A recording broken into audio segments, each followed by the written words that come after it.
भाष्य चल रहा था। अत्यंत अदृष्ट वासना पत्य है, क्योंकि अत्यंत अदृष्ट पदार्थ है, उस विषय में कभी वासना हो ही नहीं सकती है। जैसे खपुष्प है, आपने कभी देखा नहीं और उसका वर्णन भी कोई सुन नहीं सकता है नहीं, जो चीज यमर मरीचिका ब्रह्मस्थलों का विषय भी ऐसे ही है, लेकिन उनके तो अन्यत्र तो कम से कम अनुभूति होती है। यानी इसलिए अत्यंत सत पदार्थ ने अत्यंत अदृष्ट कह दिया है। अत्यंत सत कपुष्प हो गया, वंद्यापुत्र हो गया, शशृंग हो गया, ये सब चीजों का कभी वासना ही नहीं हो सकती। असल उनको आप देख भी नहीं सकते स्वप्न में भी। एवं श्रुतंच श्रुतंच अनुभूतंच अस्मिन् जन्मनि केवलेन मनसा अनुभूतंच मनसैव जन्मांतर अनुभूतमित्यर्थः। इसी प्रकार से इस जन्म में सुना हुआ और न सुना तो मतलब जन्मांतर में सुना हुआ अनुभूत, इस जन्म में मन के द्वारा, केवल मन के द्वारा अनुभव किया हुआ, केवल है ना मनसा अस्मिन् जन्मनि। और अनुभूत का मतलब मन के द्वारा ही जन्मांतर में जो अनुभूत है वो अनुभूतम शब्द से लेना, जन्मांतर में जो अनुभूत सच्च परमार्थोदकादि। सत्य माने जो वास्तविक जलादि, जिसको पीने से आपका प्यास बुझता है उसको कहते हैं परमार्थ, मैंने वास्तविक उदक आदि। और असत मैंने मरीचि उदक आदि, मरु मरीचि में देखा हुआ जो जल, जैसे परमार्थ रजत और शुक्ति में देखा हुआ रजत असत है। परमार्थ रजत मैंने सत्य, और शुक्ति में जो रजत आपने देखा वो क्या है, वो अपरमार्थिक है, असत्य है, अव्यवहारिक है। इसलिए मरु मरीचिका को कोई जल पी भी लेता है तो वह पीना भी भ्रांति है, जल भी भ्रांति है, उसे प्यास बुझना भी भ्रांति ही है, इसलिए उसको असत कहते हैं। और जो परमार्थ विशेष ने दिया क्योंकि व्यावहारिक है, इस जल को पीने से आपका प्यास बुझेगा, व्यवहार किया जा सकता है उसके साथ, इसलिए परमार्थ मैंने यहाँ एकदम ब्रह्म रूपी परमार्थ नहीं लेना, यहाँ परमार्थ मैंने व्यावहारिक सत्यता। किम बहुना उक्तानुक्तम सर्वम पश्यति, और क्या कहा जाए, जितनी गिनाई गई है यहाँ दृष्टम अदृष्टम श्रुतम अश्रुतम अनुभूतम अनुभूतम, इतना ही नहीं, जो कुछ भी नहीं कहा गया यहाँ पर, न घ्रातम अघ्रातम है ना, इस जन्म में सुंगा हुआ, इस जन्म में नहीं सुंगा हुआ, स्पृष्टम अस्पृष्टम, मैंने सारे इंद्रियों का लेना। भले यहाँ चक्षु श्रोत्र और मन तीन को कह दिया, लेकिन वाक्य में सभी विषयों को लेनी है। इसे जो कुछ भी नहीं भी कहा हुआ है, सर्वम पश्यति, सब कुछ देखता है। तो कैसे देखता है, सर्वः पश्यति, सर्वः सन पश्यति, वही सब कुछ होकर सबको वही देखता है। सर्व मनोवासना उपाधि ही सन एवं सर्वकरणात्मा मनोदेवा स्वप्नन पश्यति।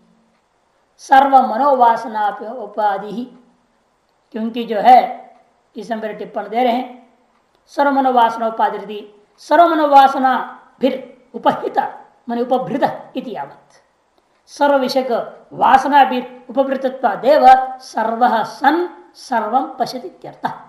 सकल विषय वासनाओं से उपभृत होने के कारण से उसको क्या कहेंगे, वह मन ही सब कुछ होकर के सब कुछ को देख रहा है। सर्वः सन सर्वं पश्यति, ये इसका अर्थ है। कौन, जो सर्वकरणात्मा है, सल का सर्वकर्ण स्वरूप है। चक्षुरादि सकल कर्ण कौन बना है, मन ही बना हुआ है, मन से ये वह, क्योंकि सारे कर्ण उस समय क्या हो रखे हैं, मन में लीन हो चुके हैं। इसलिए मन स्वप्न अवस्था में कैसा है, सकल कर्ण रूप ही है वो, क्योंकि अलग कोई कर्ण नहीं रहा। इसलिए सर्व कर्णात्मा, सर्वाणी कर्णानि प्रलीनानि यस्मिन तारस स्वरूपम मन, तारस स्वरूप वाला यह मन है, इसलिए सर्वकर्णात्मा कह दिया। 2 नंबर टिप्पण, चक्षुरादि सर्वकरणानाम मनसीएव प्रलीनत्वाद, आह मन में प्रलीन होने से उस मन क्या है, अभी सर्वकर्ण रूपा ही हो गया है। मनोदेव, ऐसा होकर के वह मन रूपी देवता स्वप्नों को देखता है। और जब सोते हैं तब सा यदा तेजसा विभूतो भवति अत्रेष देव स्वप्नान् न पश्यति अथ तदैतस्मिन् शरीर एतत् सुखम भवति। यदा जब सा वह तो मनोरूपी देवता तेजसा विभूत भवती, नाड़ी में रहने वाले पित्त नामक एक सौर तेज होता है। पित्त शरीर के अंदर पित्त रूपी गर्मी जब बढ़ती है तो नींद बढ़िया आती है, पित्त घट जाए तो नींद नहीं आएगी। जैसे कफ बढ़ जाए तो कफ के मारे में क्या होएगा, है श्वास रुकते रहेगा, है ना। कफ जम जाता है तो आदमी उठ जाएगा, खांसते रहेगा, जुकाम हो रखा है, छींकते रहेगा तो कहां से नींद आएगी उसको। वात वाले को इधर जोड़ में दर्द, उधर जोड़ में दर्द, उधर जोड़ में दर्द होती रहेगी, दुनिया भर दर्द रहेगा तो उसको भी नींद नहीं आ सकती। बढ़िया पित्त वाला हो तो बढ़िया नींद आती रहेगी, दिन भर सोते भी रह सकता है आदमी बिना कोई दवाई का। पित्त प्रधान शरीर वाले को नींद ज्यादा आती है। पित्ताख्यन तेज से आगे कहेंगे, पित्त नामक तेज के द्वारा, वो भी सौर तेज सूर्य से उत्पन्न हुआ है शरीर के अंदर पित्त, और तीनों दोष हो जाता है। लोगों के अंदर त्रिदोष भी होते हैं। अनेक प्रकार के रोगों का वर्णन में केवल कफ दोष का रोग, केवल पित्त दोष का रोग, केवल वात दोष का रोग, वात पित्त दो का दोष से रोग, वात कफ दो का दोष से रोग, कफ और पित्त दो के दोष से रोग, और तीनों के दोष से भी रोगों का वर्णन हुआ। इस तरह से रोगों का विभाजन किया है आयुर्वेद में, त्रिदोषजन्य रोग। और उसके में कई ऐसे त्रिदोषजन्य रोग होते हैं जिसका उन्हें पता इलाज नहीं हो सकती। तो इसमिन काल कहते हैं अत्र एष देव स्वप्न न पश्यति, इस सुषुप्ति काल में यह आत्मदेव जो स्वप्न को मन को देखता रहा आज तक, वह स्वप्न न पश्यति, स्वप्नों को नहीं देखता, क्योंकि उन्हें देखने का द्वार तेज से व पित्त से अवरुद्ध हो जाता है। अथ तथा एतस्मिन् शरीरे एतत् सुखम भवति, इसे उसके बाद वह इस शरीर में, उसके बाद वह इस शरीर में, एतस्मिन् एव शरीरे, वह साक्षी चेतन क्या करेगा, एतत् सुखम भवति, इस सुख को अनुभव करता है। भाष्य स यदा यदा मनोरूपो देव, देव मन रूपी, स से क्या लेना, मनोरूपी जो देव, यदा मन यस्मिन् काले, जिस समय में, सौरेण पित्ताख्येन तेजसा, सौरेण पित्ताख्येन, सौरेण देह धातु वेद से पित्त से सौरत्व सूर्योष्मणा नाड़ी प्रविष्टेन संजात पाकत्वात् इत्यवदेयम्। टिप्पणकार कहते हैं देह में विद्यमान एक धातु वेद है, तीन त्रिधातु मानते हैं, का वत वात हो या कफ पित्त, उनमें से एक पित्त है। वह पित्त के अंदर उन्होंने क्या कह दिया, सौरत्व, उसे सौर कैसे कह दिया, सूर्य से कहां से निर्माण हुआ, वो खाते पीते उससे बनता है। तब कहते हैं सूर्य की उष्मणा नाड़ी प्रविष्टि, जो सूर्य की उष्मा है नाड़ी में प्रविष्ट होता है, उससे संजात पाकत्वात्, उसे सम्यक रूप से पित्त पचता है, पकता है, इसीलिए उसको कह दिया गया है सौरेण, विशेषण दिया भाष्यकार ने, पित्ताख्येन तेजसा। इसलिए आयुर्वेद में बताया दिन जैसे उगता है, दिन उगता है तो शरीर में पित्त बढ़ता है 12 बजे तक, फिर जैसे सूर्य घटता है तो वैसे अस्ताचल धीरे धीरे पित्त घटता है। इसलिए दिन में दूध कम पियो, तो पित्त सूर्य की ओर से बढ़ी रहे, फिर दूध पियोगे तो और पित्त बढ़ जाएगा। इसे दिन में मठा पियो, बोला भोजन के बाद छाछ पियो, मठा पियो, कढ़ी खाओ, और रात में दूध पियो। मठा नहीं पीने का रात्रि में, रात्रि का कढ़ी नहीं खाने का, रात्रि में दूध पीना चाहिए।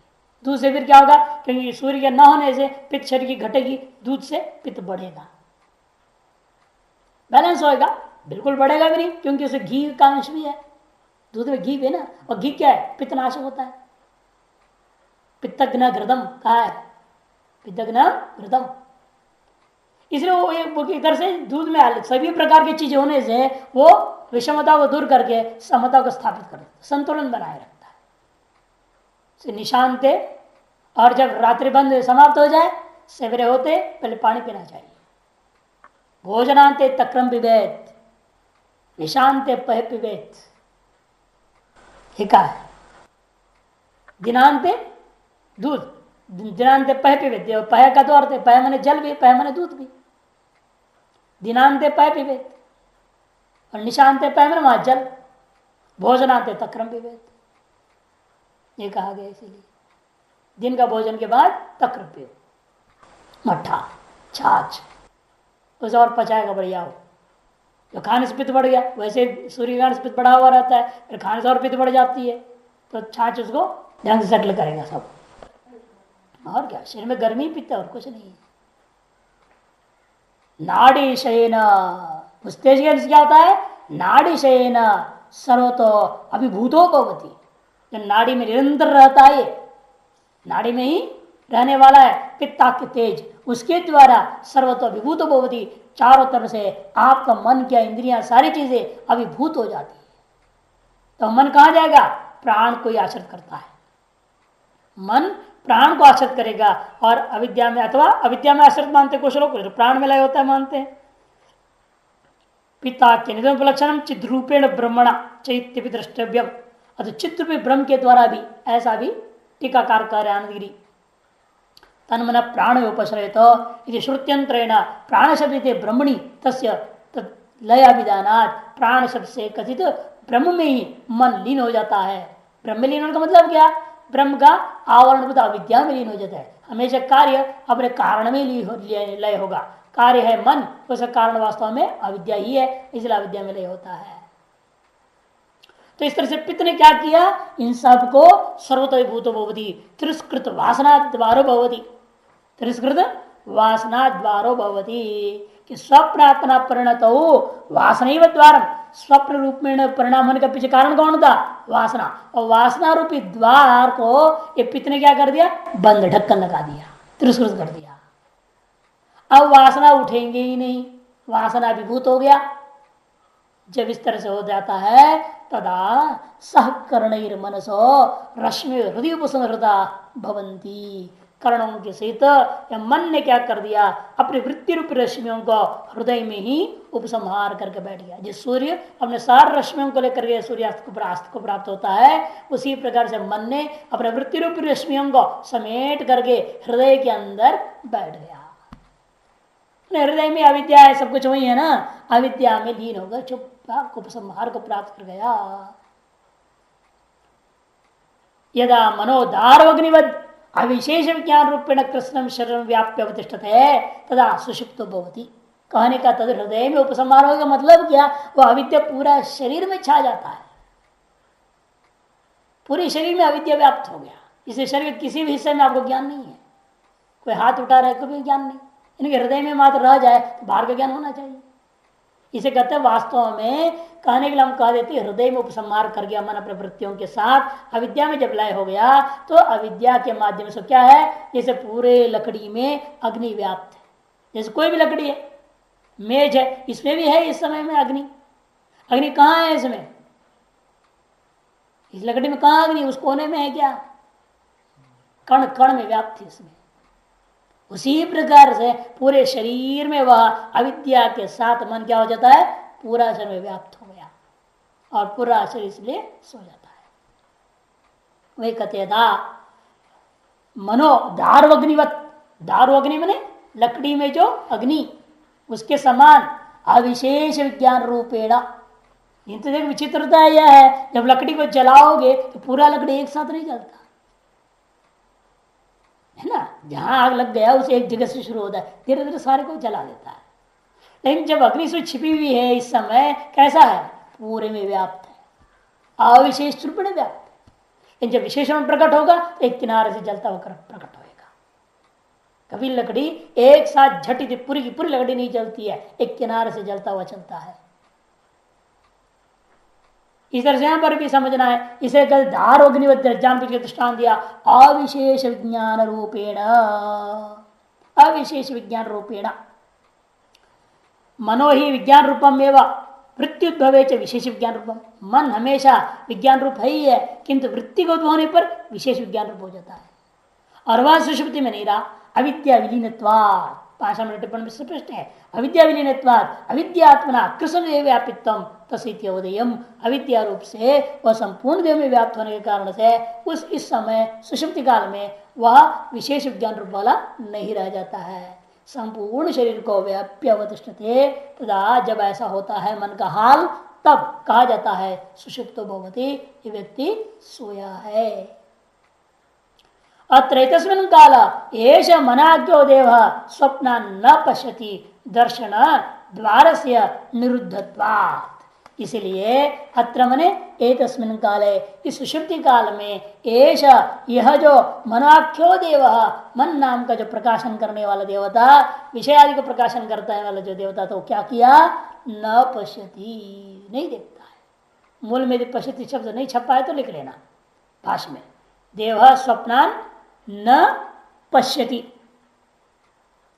हो सकता है नया संस्करण में छप दिया, नहीं छपा है तो लिखो फिर भाष्य में, न पश्यति दर्शन द्वार से निरुद्धत्वात्, कि दर्शन का जो द्वार है वो निरुद्ध है, किससे, तेजसा, तेजसा निरुद्धत्वात्। क्योंकि दर्शन का जो द्वार था, ये जो मन था सबका दर्शन करने वाला सब कुछ होकर के, वह द्वार ही तेज से अभिभूत कर दिया गया, निरुद्ध कर दिया गया है।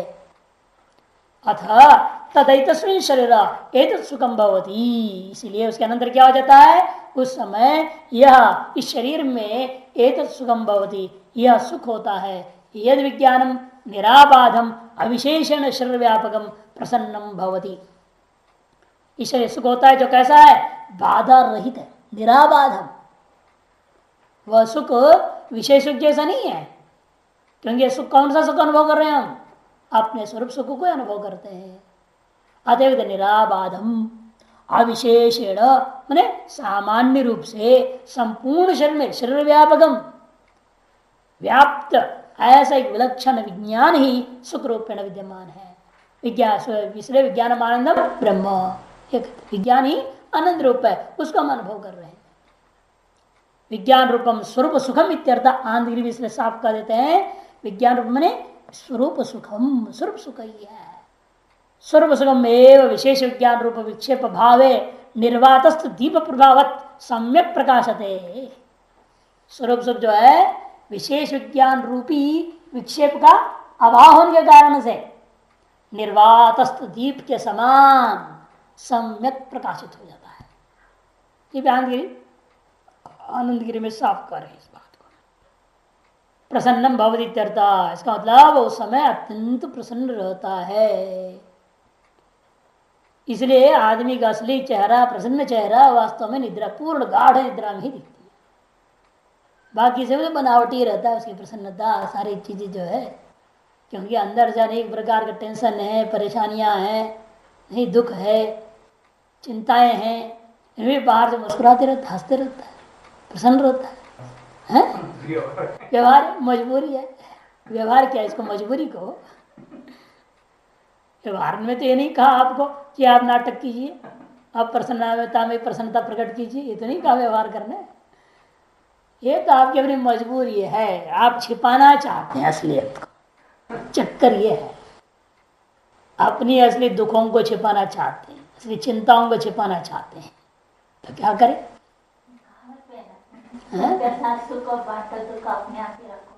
ऐसे कहाँ कहा है, ऐसे नहीं करना, सुख बांटो ना दुख बांटो, गलत है।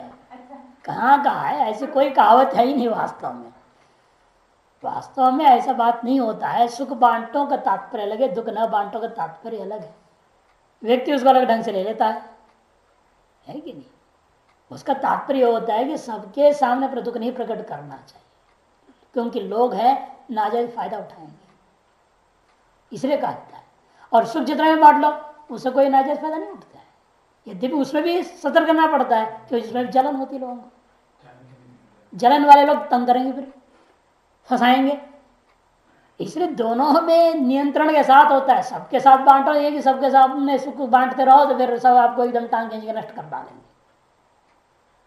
ये लोग ऐसे आपके, आप सबके सामने बोल दो मेरे 5 लाख रुपया बैंक में, तो सब लोग कर्जा मांगना शुरू कर देंगे। यही कहना पड़ता नहीं भाई, तो रोटी के लायक 4-5 हजार है, बस वो है ही नहीं कुछ। हो तो भी नहीं बोलना पड़ता है, झूठ बोलना पड़ेगा, ये मजबूरी है। अब हम सच बोलते तो ये सुनते नहीं, इसलिए कहते नहीं मरा, आप ऐसे ही बोलते। क्यों? उसको झूठ बोलते हैं ना वो लोग, रहते भी नहीं बोलना लोगों का आदत है। अब हम नहीं सच बोलते तो भी नहीं मानते, कहते नहीं महाराज आपकी जरूर, आपके पास 1 करोड़ रुपये ज्यादा होगा बोलते लोग। इतना बड़ा आश्रम है, करोड़ रुपए से ज्यादा होगा। मैंने कहा क्या कहें इन लोगों को। तो ये समस्या आती है। कई बार आप सच भी बोलेंगे तो लोग विश्वास नहीं करेंगे, क्योंकि लोगों की आदत बनी है झूठ बोलने की उस मामले में। वो यही सोचते हैं आप भी झूठ ही बोल रहे हैं। और कई मामले आपको झूठ बोलना पड़ता है जिस विषय वो सच बोलते हैं। कई बार ऐसे भी होते गृहस्थी लोग जिन बातों में सच बोल देते हैं, महात्मा बात को बोल ही नहीं सकता है, तो उसको बदल के बोलना पड़ेगा, फिर झूठ ही बोलना पड़ेगा। एक व्यावहारिक ये समस्या है, उलझन है, क्योंकि आदमी आज ईमानदार और सच्चा नहीं है, किसी भी तरह धार्मिक नहीं रहा। धर्म तो किनारे है, दूसरे को सुख को देकर जलने वाले दुखी होने वाले ज्यादा है। दूसरों को दुख को लेकर सुखी होकर उसको मजाक उड़ाने वाले भी ज्यादा है। नाजायज फायदा उठाते हैं, दोनों तरह के लोग हैं। और दूसरा आगे बढ़े नहीं उसके लिए भी परेशान करने वाले भी हैं। ये होता है। एक बार जो है एक स्कूल की बात है, ये उनका स्कूल की बात है। एक लड़का हमेशा हर क्लास में फर्स्ट रैंक आता था। अचानक वो 8वीं में 9वीं की बात थी, दूसरा लड़का फर्स्ट में आ गया, वो पिछड़ गया। एक ही मोहल्ले के आसपास के साथ में बैठना, साथ में जाना आना, साथ में पढ़ना सब हो रहा था, खूब खाते पीते सब कुछ चलता था जब तक फर्स्ट रैंक में था। वो इसके बाद में आता था, हमेशा सेकंड या थर्ड आता था। अब हुआ क्या, अचानक एक क्लास में ये आ गया सेकंड में, वो हो गया फर्स्ट में। अब इसको इतनी जलन हुई, अब कैसे उसको नीचे गिरा है, उसको फिर सेकंड थर्ड में फेंकना है, अब हमने फर्स्ट आना है। मेहनत करना नहीं चाह रहा है और उसको तंग करना शुरू कर दिया एक प्रकार से। इस तरह से तंग कर दिया, उसको टेंशन हो गया, क्या हो गया मेरे मित्र को, आज इतना प्रेम से बात करते उठते थे, और टेंशन में वो नेक्स्ट अगले साल 10वीं में वो सेकंड में आगे फर्स्ट में आ गया। तभी खुश हुआ, नीचे गिराया ना उसको हमने। लोग ऐसे आगे बढ़ने वालों को बढ़ने नहीं देना चाहते। मेरे से आगे कैसे बढ़ेगा, नहीं बढ़ना चाहिए, इसको गिराओ। सब तरह के संसार में चलते, इसीलिए ये मजबूरियां आती, झूठ छल कपट सब कुछ होते हैं, आदमी स्वार्थ में कर जाता है। लेकिन दिमाग तो अलग है, अलग है, कोई संशय नहीं है। दिमाग तो हर व्यक्ति का अलग है, लेकिन दिमाग तुम्हारा जो है उसको लेकर तुम खुश रहो ना। दूसरे के दिमाग देख तुम खुश क्यों होते हो, जलते क्यों, ये गलत है ना। जिसकी जितनी भी कैपेसिटी हो उसे क्या मतलब है, आगे अगला पढ़ नहीं रहा है मान लो, तो उसे तुम क्यों परेशानी हो रही है। ये तुमसे आगे बढ़ रहा है, उसके दिमाग है, बढ़ने दो, उसे रोकने की कोशिश करते हो, गलत है ना। आपसे कोई, इसलिए तो शास्त्र ने क्या कहा, मैत्री करुणा मुदित उपेक्षा, ये साधना है। अपने के बराबर हो तो मैत्री करो, अपने से बड़े हैं तो मुदित देख के प्रसन्न हो जाओ, भगवान ने इसको इतना दिया है, बड़ा पुण्य आत्मा है ये, अच्छा है ये, आगे बढ़ने दो। भगवान से प्रार्थना करो हमें भी ऐसा पुण्य हो जाता है कि हम भी आगे बढ़े। ये नहीं कि उसका टांग खींचना शुरू करो तो गिराओ उसको, ऐसा थोड़ी होता है। और फिर से नीचे है तो उसको करुणा करो, हे भगवान इसको अच्छी बुद्धि दो, ये भी मेरे जैसे आगे बढ़े। ये नहीं उसको आगे बढ़ने वाले को आगे बढ़ने नहीं दो। अपने से जो आगे बढ़ रहा है उसको टांग खींचो, जो अपने से नीचे है उसको आगे बढ़ने मत दो, ताकि मैं बरकरार नंबर 1 बने रहूं। ये तो कोई गलत है ना, ये तो गुंडागर्दी, इसी का नाम तो गुंडागर्दी और है क्या। गुंडागर्दी इसको कहते हैं ना, जो मेरे से आगे कोई नहीं बढ़ना चाहिए, जो मेरे से आगे बढ़ गया उसको नीचे गिराना चाहिए, हमसे नीचे गिराओ उसको। सिनेमा के जगत में समय यही तो होता था पहले, एक ही एक्टर क्यों चलता था, वो यही करता, दूसरा एक्टर उठ रहा है उसको दबा देते, सब डायरेक्टरों को खरीदता था, कहते उसको नहीं लेना एक्टिंग के लिए, जान के उसके सामने कोई दूसरा एक्टर नहीं आ सकता। अब यही क्रिकेट में है, पैसा क्या शुरू में तो खूब खेलते हैं, पर पैसा इतनी हो जाती है, फिर अब सबको क्रिकेट बोर्ड को खरीद लो, सबको खरीद लो, अखबार वालों को खरीद लो, वो अपने बना, दूसरा खिलाड़ी को आगे नहीं देना। अपने से कोई आगे बढ़ रहा है उसको गिराने की कोशिश करते हैं, ये आगे कहाँ से आगे, तो हमारा तो टिकट कट जाएगा, नाम कटेगी, उसको आगे मत बढ़ने दो। ये हर चीज में हो रहा है, चाहे खेल हो, चाहे क्रिकेट हो, चाहे पढ़ाई हो, हर जगह में हो रहा है। अधर्म है ना, कलयुग है, ये अधर्म प्रधान जगत है, इसमें ऐसे ही होता है। इससे जो बच गया वही साधक है। ये मैत्री करुणा मुदित उपेक्षा, ये साधक के लिए बताया। जिसकी बुद्धि जैसी भी है उसे हमें कोई मतलब नहीं रखना चाहिए, अपनी बुद्धि अपना देखो, अपना कल्याण के रास्ता अपना ढूंढो, बस बाकी कहाँ जा रहा है कहाँ नहीं जा रहा है उसे दिखा भी दिया, मतलब देख भी लोगे तुम। युधिष्ठिर को क्यों हम लोग महान मानते हैं? स्वर्ग जाते वक्त उसको नरक की दृश्य दिखाया गया कि उसने आधा झूठ बोला था ना, आधा झूठ आधा सच बोला था, उसको क्यों नरक का दृश्य दिखाया। तो युधिष्ठिर ने क्या बोला, मेरा सारा पुण्य इसी को उनको दे दो, तो इन सबको यहां से भला करो, मुझे डाल दो नरक में। ये महानता है। वो गुण कहाँ है आजकल? लेकिन सहयोग से आदमी जितना बढ़ता है उतना विरोध से नहीं बढ़ेगा। हाँ, आपस में मिलजुल के ही आगे बढ़ा जाता है, बहुत तेजी से आगे। न खुद में टेंशन है, न किसी चीज में नहीं है। हमने अपने अनुभव में है ना कि जितने भी हमारे विद्यार्थी जीवन में हम लोग इस ढंग से हमने हमेशा बनाए रखा, सब विद्यार्थियों के साथ मिलजुल करके। टूट भी रहे तो उनको फिर मिला लेते थे, परस भाई आओ बैठो हमारे कमरे में बैठो, हम एक साथ पढ़ेंगे, चाहे लघु हो चाहे दर्शन हो चाहे वेदांत हो, सब में हम पढ़ के आते थे। फिर सबको बिठा करके उनको मैं दोबारा सुनाता था, तुम भी हमें सुना, हम भी तुमको सुनाएंगे। इतनी प्रेम भाव से रहते थे, कहीं कुछ गड़बड़ होने नहीं दिया। नतीजा सबको लाभ हुआ, सब आगे बढ़े। और बाकी अपनी बुद्धि की क्षमता है, सबसे आगे कौन है एक अलग चीज है। लेकिन कोशिश ये थी हम उनको मदद करें, वो भी आगे बढ़े। कि वो लोग भी मानते थे इसकी बुद्धि ठीक है, अब हम भी चाहते थे, लेकिन हम ये नहीं चाहते ठीक है तुम हमको मान रहे ना, हम बहुत आगे हैं, तुम लोग नीचे रहो, हम तुम कुछ नहीं बताएंगे। ऐसे नहीं किया, बल्कि उनको जबरदस्ती बिठा करके कोशिश कर पूरी न्याय की मीमांसा। लोग पढ़े नहीं थे जो, वो चीज़ों को मैं समझाता था उनको, या ये बात है ऐसे ऐसी है, बन गए दिमाग में घुसे ना घुसे। इनसे दो लाभ थी मेरे को, एक तो मेरी अपनी पुनरावृत्ति हो जाती थी, दूसरा मैंने दे भावना होती थी भाई ये भी आगे बढ़े। ईर्ष्या द्वेष का अवसर ही नहीं था, जलन का कोई अवसर ही नहीं था। उसी का लाभ आज हमें बहुत पहुंच गया। और यही देखकर रामा जी भी खुश होते, पढ़ाने वाले भी खुश होते, भाई देखो कितना ये अपना आपको जैसा भी, लेकिन चाहता सबको आगे बढ़ाओ, सबको लेके चलो और सबको मदद कर रहा है, इसे वो भी प्रसन्न रहते थे। अन्य विद्यार्थी क्यों नहीं नाम लेते, हमारे साथ और भी तो विद्यार्थी थे, हमसे पहले भी उन्होंने कईयों को पढ़ाया है, लेकिन जब भी कोई चर्चा होती तो हमारा नाम क्यों लेते थे वो? कि व्यक्ति का गुण इसी में है, इसी से सीखना है हमें। दूसरों से हम कथा सुन लिया, दूसरों को कथा सुना दिया, इतने से थोड़ी होता है। युधिष्ठिर की कथा हम सुने हैं, उसको अपने जीवन में उतारो, कोशिश करो उस गुण को अपने जितनी हो सके। कोशिश ये करना चाहिए हम साथ में चले, बिगड़े नहीं आपस में। यदि अगला मानता ही नहीं बिल्कुल, तब तो भाई नमस्कार है, तुम दूर रहो, हम अपने रास्ता में अपना जा रहे हैं। लेकिन तब भी उनका हानि करने की कोशिश कभी नहीं होनी चाहिए। एक दूसरे का हानि करने की कोशिश में ही व्यक्ति गिर जाता है, खुद भी गिरता है। अगला तो गिराया, अगले को गिराया आपने, लेकिन साथ साथ खुद भी गिर जाएंगे। इसे यहां पर कहते हैं तब प्रसन्नम भवति, निश्चित रूप प्रसन्न हो जाता है। एतस्मिन् काले अविद्या काम कर्म निबंधनानि कार्यकरणानि शांतानि भवन्ति। क्यों ऐसे प्रसन्न हो जाता है? क्योंकि भाष्यकार कहते हैं एतस्मिन् काले, इस सुषुप्ति काल में अन्यथा रूपी, अन्यथा प्रतीति रूपा कार्य जो अविद्या है वह नहीं है ना इस समय, जो उसमें व्याप्त सारी सारी उसमें लीन हो गई, वो व्याप्त हो गई है, उसका अपना कोई कार्य विक्षेप नहीं है। इसी वजह से अविद्या उससे जन्य काम, उससे जन्य कर्म निमित्तक जो कार्य करण संघात थे, ये सब के सब क्या हो रखे हैं? शांतानि भवन्ति, शांत है। तेषु शांतिषु, जब ये सब के सब कार्य करण संघात शांत हो गए, आत्मस्वरूपम उपाधिभिर अन्यथा विभाव्यमानम अद्वयम एकम शिवम शांतम भवति इत्येतामेव अवस्थाम पृथिव्यादि अविद्याकृत मात्रा प्रवेशन दर्शितुम दृष्टान्तम आह। तब क्या हो जाता है? तेषु शांतेषु, उनके शांत होने के बाद,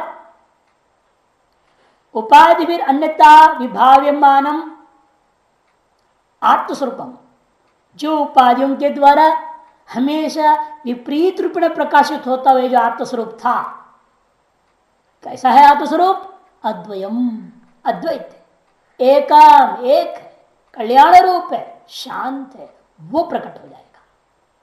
अब तक क्या हो रहा था? ये जो उपाधियों के द्वारा आत्मा का जो अपना निज स्वरूप था, उस स्वरूप को अन्यथा प्रकाशित किया जा रहा था, है ना। उपाधि भी, भाषा क्या बोल रहे? उपाधि भी अन्यथा विभाव्यमान, अन्य प्रकार से प्रकाशित किया जा रहा था। ऐसा जो आत्मस्वरूपम अद्वयम एकम शिवम शांत, ऐसा अनुभव करना। उपाधियों के द्वारा जो उल्टा दिखाए जा रहे थे इस आत्मस्वरूप को, अब वह आत्मस्वरूप क्या हो गया? उन सब के शांत होने पर अद्वैत एक शिव शांत रूप हो गया है। अवस्था, इसी अवस्था को ऐसा कैसे हो गया? सबके सब शांत कैसे हो गए? अरे कोई एकाध उपाधि तो खटखट करते रहता, कुछ न कुछ करता, कहते नहीं। सारी उपाधियां अपने अपने कारण में कारण सहित लय हो रहे हैं अविद्या में। यह दिखाने के लिए अगला मंत्र आरंभ होता है। एताम एव अवस्थाम, इस अवस्था को ही पृथ्वी आदि अविद्याकृत मात्रा प्रवेशन, पृथ्वी आदि कहाँ चले गए? कहते अविद्याकृत जो मात्रा है इसी में जो पृथ्वी आदि कैसी है? अविद्याकृत मात्राएं, माने कारण रूप। पृथ्वी तन्मात्रा, जल तन्मात्रा, रस तन्मात्रा है ना, वायु तन्मात्रा, इसको कहते विद्या अविद्याकृत मात्रा। पृथ्वी आदि वे क्या हो गए? अपनी मात्राओं में अनुप्रवेश कर गए और वो मात्राएं फिर क्या है? अपने कारण रूप में चले गए। ऐसे करके सब के सब कहां चले गए हैं? अभी अविद्या में लय हो चुके हैं। इस बात को दर्शाने के लिए दृष्टांत को लेकर के कहा जा रहा है। दृष्टांत माह स यथा सौम्य वयांसी वासो वृक्षम संप्रतिष्ठन्ते एवं हवै तत्सर्वं पर आत्मनि संप्रतिष्ठन्ते। स यथा सौम्य, हे सौम्या, वह उसी प्रकार का है अवस्था, सुषुप्ति अवस्था काल में वह जीव उस प्रकार है जिस प्रकार से हे सौम्य, जैसे पक्षी वयांसी जो पक्षियां हैं वे क्या करती हैं? अपना जो बसेरा वाला जो वृक्ष है उस वृक्ष की ओर चले जाते हैं। वासो वृक्षम संप्रतिष्ठन थे। सुबह होता है, सब निकलते हैं अपने अपने घोंसलों से। घोंसला को बसेरा को एक ही चीज है, होटल बसेरा। बसेरा मैंने घोंसला, चिड़ियों की जो घोंसला। वास वास है जिस वृक्ष में, उसको उस वृक्ष को वास वृक्ष कहते हैं। तो पक्षियां क्या करते हैं? शाम को लौट करके उसी पेड़ में आते हैं, यानी कि दूसरे किसी पेड़ में चले जाएंगे। जिस पेड़ में उनके घोंसला है सीधा घोंसले में ही आकर के वो भी वृक्ष में नहीं बैठेंगे। वृक्ष में बैठेंगे तो भी सिर्फ धीरे से अपने घोंसले में ही चले जाते। उसी प्रकार से यहां पर भी है।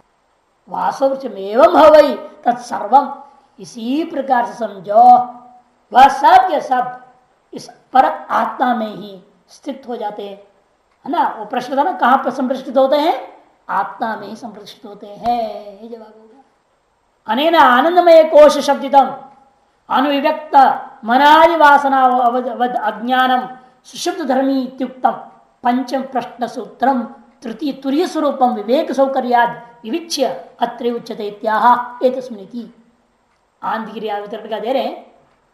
इस 7वें मंत्र में तुरीय का, 5वें में मनोमय और विज्ञानमय को बता दिया था, 6ठे में आनंदमय का बता दिया, और अब 7वें में जो है आपको बताना चाहते तुरीय के बारे में।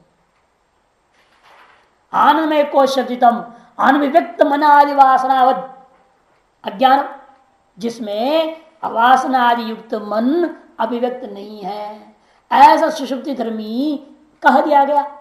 इत्युक्तम कहा? 6ठे मंत्र में। और अब जो 5वां प्रश्न था फिर कहां जाके रहते हैं? तो पंच प्रश्न सूत्रम तुरीय स्वरूपम, उसके लिए तुरीय स्वरूप को वर्णन करने के लिए विवेक सौकर्या विविच्य विविच्य अत्र उच्यते। समाधि में जो कहने योग्य बात है उसको सुषुप्ति में ही कह दिया। ये विवेक सौकर्यता है कि ये वास्तविक स्थिति कहाँ थी? अद्वयम एकम शिवम शांतम, कहाँ है ये? समाधि में।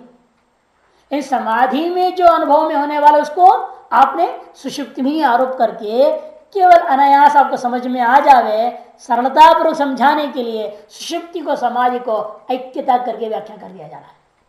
यद्यपि यह जो शांत अद्वैत एक स्वभाव जो है शिव स्वरूप, वह तो सुषुप्ति में थोड़ी अनुभव होता है, होता तो है समाधि में। इन विवेक करने में सुविधा हो जाए कि समाधि कौन अनुभव किया है, सभी का अनुभव है क्या? तो सभी को कैसे समझाऊं फिर उस आत्मा के बारे में? इसलिए अनायास सरलता पर समझाने के लिए सुषुप्ति के द्वारा ही उसको बात कहा जा रहा है। टिप्पण नंबर 7, समाधो वक्तव्य किमिति सुप्त उच्यते तर विवेक सो करियात। सुषुप्त सुकरो विवेक, सुषुप्ति में के बारे में चिंतन कर विवेक करना आसान है। तस्या सर्वसाधारणत्वाद, क्योंकि सभी लोग सामान्य रूप में उसका अनुभव करते हैं। तस्या सर्वसाधारणत्वाइति समाधिस्तु न तथा, इन समाधि सर्वसाधारण नहीं है ना, इसीलिए जान करके उस तुरी को समझाने के लिए समाधि के बारे में वर्णन जो करना था वह नहीं कर सकते हैं यहाँ। अतएव सर्वसामान्य लोगों को समझाने के दृष्टिकोण से सुषुप्ति से ही सीधा तुरी को समझाने की कोशिश किया जा रहा है। अत्रोच्यते सदृष्टान्त यथा, वह दृष्टांत किस प्रकार है, माने इस प्रकार है। ये न प्रकारेण, जिस प्रकार से हे सौम्य माने हे प्रिय दर्शन, संबोधन है प्रिय दर्शन। शाखादिव्य इति आशयन व्याचष्ट प्रिय दर्शन। सोम इव सौम्य, सोम इव सौम्य कह दिया। जैसे चंद्रमा कैसे दिखता है, शाखाओं के ऊपर दिखता है ना। जैसे चंद्रमा शाखा पर दिखता है वह सुंदर दिखता है, उसी प्रकार से ये शिष्य भी बड़ा अपना प्रश्न के माध्यम से प्रसन्न कर चुका है आचार्य को, इसे आचार्य को वह शिष्य को अपना सुंदर दिख रहा है। इसे सौम्य करके संबोधन शिष्य के लिए किया गया है। प्रिय दर्शना वयांसी पक्षिणा, वयांस मैंने पक्षिणा, वासार्थम वृक्षम इति वासो वृक्षम, वास के लिए जो वृक्ष है। हर किसी पेड़ में थोड़े पक्षी चले जाएंगे, जिस पेड़ पर अपने वास के योग्य घोंसला बना रखे हैं उसी पेड़ में जाएंगे। उस पेड़ को हमने नाम रख दिया इसलिए वासो वृक्षम, जो वास के योग्य वृक्ष है उसको वासो वृक्षम। गण से लेकर तो वृक्षम वासो वृक्षम कैसे बन गया, वासार्थ वृक्षम वासो वृक्षम कैसे बन गया, तब कहते प्रशोरादि गण में लेकर बनाना पड़ेगा और कोई रास्ता नहीं। प्रतिसम प्रतिष्ठन्त गच्छन्ति, चले जाते। सूर्यास्त होने पर सारी चिड़िया अपने अपने घोंसले वाले पेड़ में पहुंच जाते हैं और घोंसले में घुस जाते हैं। उसी प्रकार से यहाँ पर भी ये सारे के सारे पृथ्वी, पृथ्वी तन मात्रा जितनी भी है, इंद्रियां वगैरह सब, वासना विषय सब के सब कहाँ चले गए, हृदय रूपी घोंसला में चले गए। इस वृक्ष रूपी शरीर में, शरीर रूपी क्या है, वृक्ष। इस घोंसला कौन है, हृदय। उसमें यह जीव रूपी चिड़िया पहुंच जाता है अपने वासना इंद्रिय सब कुछ लेकर के। एवं यथा दृष्टान्तो हवै तद वक्ष्यमाणं सर्वम पर आत्मनि अक्षर संप्रतिष्ठन्ते। इसी प्रकार जिस प्रकार से दृष्टांत है उसी प्रकार से आगे कहे जाने वाले सकल पदार्थ पर आत्मनि, उस परब्रह्म परमात्मा और व्याप का निज स्वरूप में, उस अक्षर तत्व में संप्रतिष्ठित हो जाते हैं सुषुप्ति काल में। किम तत्सर्वम, क्या क्या चीज अंदर घुस जाता है, प्रवेश कर जाता है, एकीभूत होकर रह जाता है। यह भी क्या, अविद्या में, आत्मा का आरंभित अविद्या में सब लय हो गए हैं कि आत्मा में ही लय नहीं हो सकता, कि आत्मा से पैदा ही नहीं होता, आत्मा कहां से चले जाएंगे, आगे कहेंगे टीका में। पृथ्वी च पृथ्वी मात्रा च, आपश्चापो मात्रा च, तेजस् तेजो मात्रा च, वायुश्च वायु मात्रा च, आकाशश्च आकाश मात्रा च, चक्षुश्च द्रष्टव्यं च, श्रोत्रंच श्रोतव्यं च, घ्राणंच घ्रातव्यं च, रसश्च रसयितव्यं च, त्वक्च स्पर्शयितव्यं च, वाक्च वक्तव्यं च, स्तौचा दातव्यं च, उपस्थश्चानन्दितव्यं च, पायुश्च विसर्जयितव्यं च, पादौ च गन्तव्यं च, मनश्च मन्तव्यं च, बुद्धिश्च बोद्धव्यं च, अहंकारश्चाहंकर्तव्यं च, चित्तंच चेतयितव्यं च, तेजश्च विद्योदयितव्यं च, प्राणश्च विधारयितव्यं च। ये सारे के सारे आत्मनि संप्रतिष्ठन्ते, पूर्वान्वय होगा इस मंत्र का। ये सब के सब क्या क्या है, पंचकृत पंचमहाभूतात्मक पृथ्वी और से कारणीभूत अपंचकृत पंचमहाभूतात्मक पृथ्वी तन मात्रा, इसके द्वारा इनके आगे इंद्रिय भी आएगा, विषय भी आ जाएगा। पहले भूतों को ले रहे हैं, पंचकृत पंचमहाभूत और अपंचकृत से कारणभूत अपंचकृत पंचमहाभूत, जल और जल का पंचकृत पंचमहाभूत। आपो मात्र कैसे बन गया है, अप मात्र होना चाहिए ना, आपा बहुवचन के जस प्रत्यय लुक नहीं हुआ, और छांदस से समझो, छांदस प्रत्यय का अलग समझना। तेजस तेजो मात्रा च, इसी प्रकार से अग्नि तत्व और अग्नि पंचकृत और अपंचकृत अग्नि तत्व, पंचकृत जल तत्व, अपंचकृत जल तत्व, पंचकृत अग्नि तत्व, अपंचकृत अग्नि तत्व, वायुश्च वायु मात्रा च, पंचकृत वायु और अपंचकृत वायु तत्व, आकाश च आकाश मात्रा च पंचीकृत आकाश और अपंचीकृत आकाश। और अब इनकी इंद्रिय और विषय चक्षुष द्रष्टव्यंच भूत, भूतों के कारण और भूतों के कार्यभूत जो इंद्रिय और उनका भौतिक विषय, ये सब के सब चलेगा। श्रोत्रंच श्रोतव्यंच चक्षुर इंद्रिय और देखने योग्य सकल रूप, श्रोतेंद्रिय और सुनने योग्य सकल शब्द, घ्राण माने घ्राणेन्द्रिय सूंघने वाला और उससे सूंघने योग्य सकल गंध, रसश्च रसनेन्द्रिय, या रस से तात्पर्य रसनेन्द्रिय समझना, रसश्च है रसना इंद्रिय, और रसयितव्यम उस द्वारा जो चाटने आदि योग्य 6 प्रकार के रस पूरे को लेना।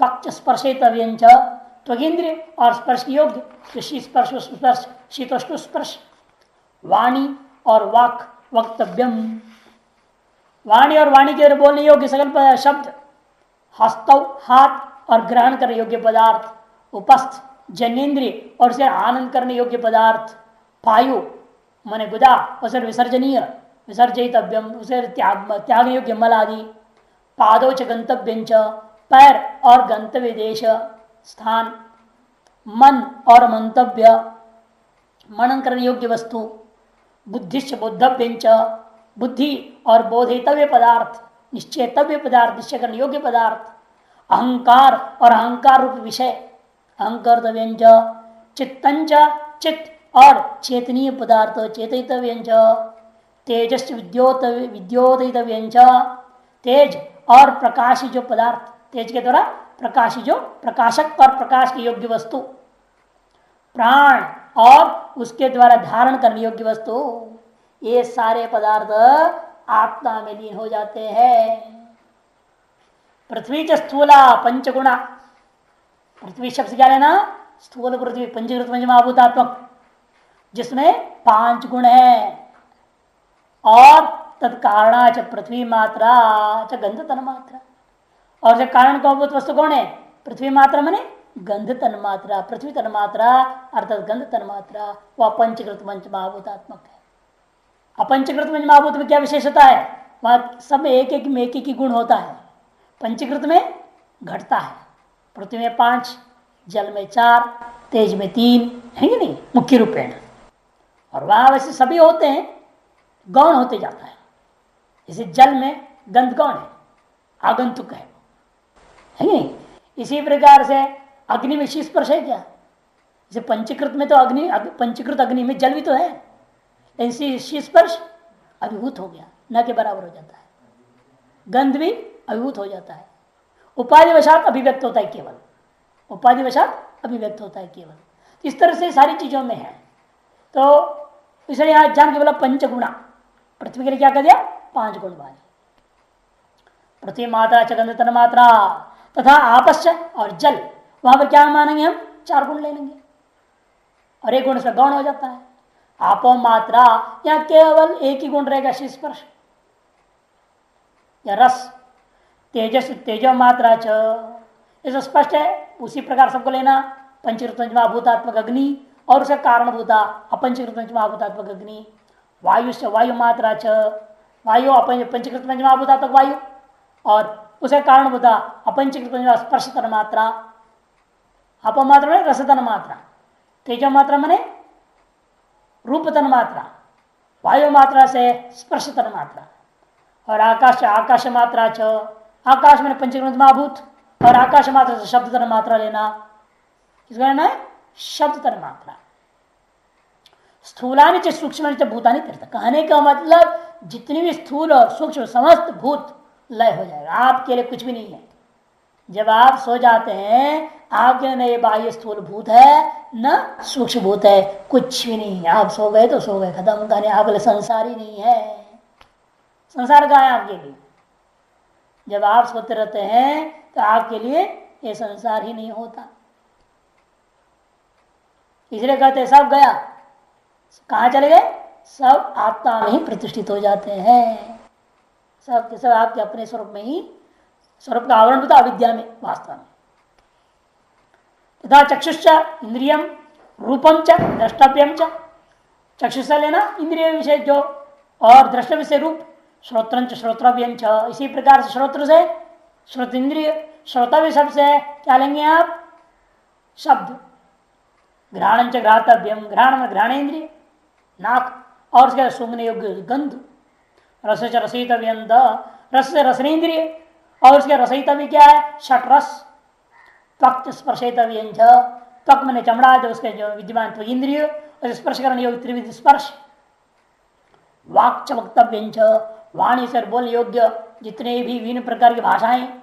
हस्तोच आदत्तव्यंच, हाथ उसके तरफ ग्रहण करने योग्य जितने भी है घटपट आदि। उपस्थ आनंदितव्यंच, उपस्थ जनेन्द्रिय, और उसका मुख्य आनंदित, यदि भी वहां उसे मूत्र का विसर्जन होता है साथ साथ मुख्य, लेकिन उस काम के मूत्र विसर्जन से मतलब नहीं है, मुख्य काम वास्तव में आनंद ही करना है। संतानोत्पत्ति, वायुश्च विसर्जित व्यंच, वायुश्च, वायु एक इंद्रिय है जो गुदा इंद्रिय, उसके अंदर क्या काम होता है? मलत्याग। पादौ च गंतव्यंच, पैर असर गमन करने योग्य देश स्थान। बुद्धि इंद्रियाणी, इस प्रकार से यहां तक क्या कहा गया?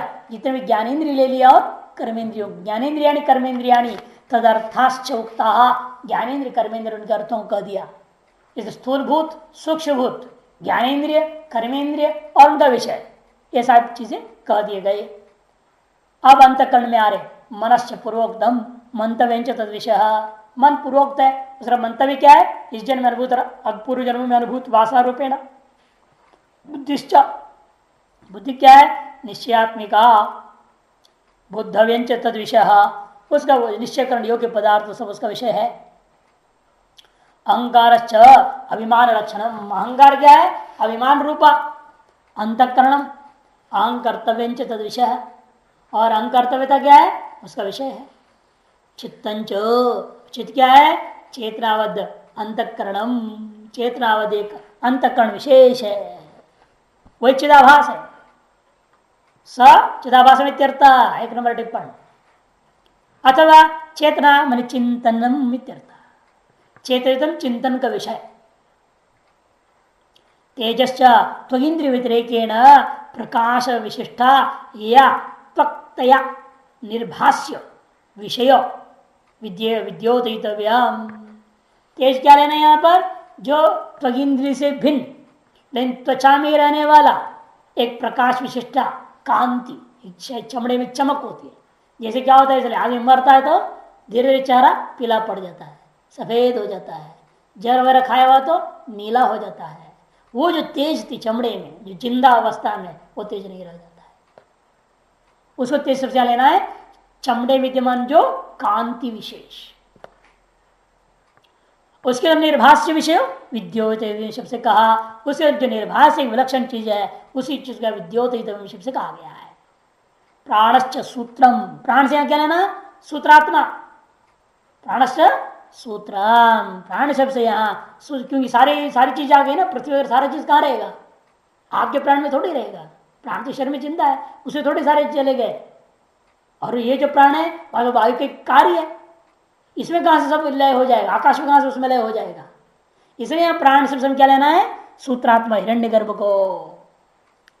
यदा चक्षते तेन विधारितव्यम सूत्रमिति, यदि प्राण शब्द क्या लेना? जिसे सूत्रात्मा करके कहा जाता है, अंतर्यामी कहा जाता है, हिरण्यगर्भ कहा जाता है, उसको लेना। उसके द्वारा विधारितव्यम संग्रहणीयम सर्वम ही कार्यकरण जातम, जितने भी कार्यकरण समूह है ये सारा चीज उसी के द्वारा ग्रथित है, जोड़ के रखा गया है। पारार्थ्यन सहतम नाम रूपात्मकम एतावदेव, क्योंकि नाम रूपात्मक ये संपूर्ण जगत इतनी है जो दूसरे के लिए हुआ करता है, अपने लिए नहीं है। पारार्थ्यन सहतम, दूसरे का प्रयोजन विकसित करने के लिए ही संहत है। सहतत्वात् परार्थम यदर्थं चेतत स सर्वस्मात् अस्मात् परेव, है ना। 4 नंबर टिप्पण, सहत होने से वह परार्थ है, जो परार्थ हुआ करता है जिसलिए यह है वह निश्चित रूप में सबसे अलग होगा, सबसे विलक्षण होगा, सबसे भिन्न होगा। वह कौन है? वो त्वम अर्थ शोधनम विवक्षित आह, यह बात भी त्वम अर्थ का, त्वम पदार्थ का शोधन करने के दृष्टिकोण से बात कही गई है। पारार्थ्य ये सारी चीज किस लिए है? जीवात्मा के लिए है। अतएव जीव कैसा है? जीवात्मा, यह जीवात्मा इन सब से अलग है, इन सब से परे है, उत्कृष्ट है, इन सब से भिन्न। अतः सब का लय होने पर भी वह अपने आनंद रूप का अनुभव करते रहता है। एष ही दृष्टा स्पृष्टा श्रोता घ्राता रसयिता मंता बोधा कर्ता विज्ञानात्मा पुरुष स परे अक्षर आत्म संप्रतिष्ठित है। उससे जो परे कौन है वो ये समझाना है। अतः परम यद आत्मरूपम जल सूर्य का भोक्तृत्व कर्तृत्व न यह अनुप्रविष्टम तद वक्तमिति आरभ्यते। अब जो है जो पर है, इन सब से अलग, इन सब से परे, इन सब से भिन्न, इन सब से विलक्षण जो आत्मरूप है, जो कैसा आत्मरूप लेना है मिले जीवात्मा तुम पदार्थ के विचार है ना। ये अगला मंत्र में तत्पदार्थ, यहाँ तुम पदार्थ है। अगले प्रश्न में, अगला मंत्र नहीं, ये तो पांचवा प्रश्न चल रहा है। पांचवें प्रश्न में नहीं, चौथा प्रश्न चल रहा है ना, चौथा। इस चौथे प्रश्न में आपको तुम पदार्थ का शोधन होगा, पांचवें में तत्पदार्थ बनेगी। इसलिए कह रहे हैं हाँ कि यहां हमें जल सूर्य का अधिपत दिखाना है, सूर्य सूर्य को नहीं समझाना है, जल सूर्य का प्रतिबिंब चिदाभास को बताना है। जल में जो सूर्य का प्रतिबिंब है उसको क्या कहा जाता है? जल सूर्य को इत्यादि के समान।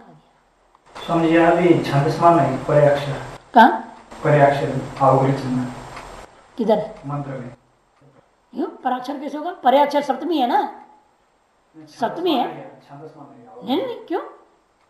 यंग पदार्थ देती पूर्व एकादेश, पूर्व एकादेश हो गया ना। यंग पदार्थ पूर्व एकादेश हो गया है, छांदस कहाँ है? जल सूर्य कार्य के समान भोक्तृत्व कर्तृत्व से युक्त ऐसा जो इस शरीर में प्रविष्ट था उसके बारे में कथन यह मंत्र आरंभ होता है। एष ही दृष्टा, यही देखने वाला है, यही स्पर्श करने वाला है, यही सुनने वाला है, सूंघने वाला है और रसास्वादन करने वाला, यही मनन करने वाला है, यही निश्चय करने वाला, यही करता है, यही भोक्ता है, यही पुरुष है। स परे अक्षरे आत्म संप्रतिष्ठित है। वह सुषुप्ति के समय जगत के आधारभूता उस पर अक्षर जो आत्मा में सम्यक रूप से स्थित है। एष ही दृष्टा, भाष्य एष ही दृष्टा स्पष्टा श्रोता घ्राता रसयिता मनता बोधा कर्ता विज्ञानात्मा। सब स्पष्ट है, इसलिए केवल विज्ञानात्मा की व्याख्या करेंगे। विज्ञानात्मा में विज्ञान शब्द कर दिया, विज्ञानम विज्ञात अनेन इति करणभूतम। पहले कर्ण पक्ष लो, विज्ञाते अनेन इति करणभूतम बुद्धियादि, उस बुद्धियादि को विज्ञान शब्द से कहना। और इदम तो विजानाति, और यह तो जानने वाला है। इति विज्ञानम कर्तृकारक रूपम तद आत्मा तत्स्वभावो विज्ञात स्वभाव इत्यर्थ। इसे विज्ञान से क्या है ना, कर्तृ और कारक उभय रूप, कर्तृ कारक रूपम वह है स्वभाव जिसका ऐसे कहते विज्ञात स्वभाव, उसी को विज्ञानात्मा कह दिया। कौन है वो? पुरुष। कार्यकरण संघातोक्त उपाधि पूर्णत्व पुरुष। कार्यकरण संघात जो कहा गया उपाधि है इसमें संपूर्ण पूर्ण रूपेण व्याप्त होकर रहता है ना चेतन, इसलिए उसको पुरुष शब्द से कह दिया गया। पूर्णत्व पुरुष। सच जल सूर्य का प्रतिबिंब से सूर्यादि प्रवेशवत जलाद्य आधार शेष परे अक्षरे आत्म संप्रतिष्ठित है। जल सूर्य का जो प्रतिबिंब होते हैं जिस प्रकार से सूर्यादि प्रवेश कर जाते हैं, जैसे उपाधियों को हटा दो क्या हो गया? जल को हटा दिया तो कहाँ जाएगा जल का प्रतिबिंब? जल में जो दिख रहा था सूर्य का प्रतिबिंब वापस सूर्य में। उसी प्रकार से यहां पर भी इन उपाधियों की वजह से क्या हो रहा था? चिदाभास दिख रही थी, उपाधि लय हो गया विद्या में, अब चिदाभास कहाँ जाएगा? दर्पण हट गया ना, दर्पण कहाँ जाएगा? वो भी अपने स्वरूप में लीन हो गया। वह प्रतिबिंब जो है आपने दर्पण को हटा दिया, मैं दर्पण लय हो गया विद्या में, तब क्या होगा? प्रतिबिंब जो पड़ा था दर्पण में वो बिंब में लीन हो जाता है। उसी प्रकार से उपाधि कृतो भी दृष्टित्वादि का उपाधि व्यतिरिक्त अनुपहिते आत्मनि आरोपितम। देखो आनंद स्पष्ट करते इसलिए उपाधिकृत जो था दृष्टित्वादि, उपाधि से व्यतिरिक्त आत्मा में अनुपहित जो कि अनुपहित है वो शुद्ध आत्मा में आरोपित था। जैसे स्फटिक में लोहित के समान। इति उपाधि भिन्नोपि आत्मा दृष्टा इत्यादि उक्ता। उपाधि भिन्न आत्मा को भी इसलिए दृष्टा इत्यादि से कह दिया जाता है आरोप के कारण से। और जब उपाधि लय हो गया विद्या में तो आरोप भी खत्म हो गया, अब आत्मा शुद्ध हो गया।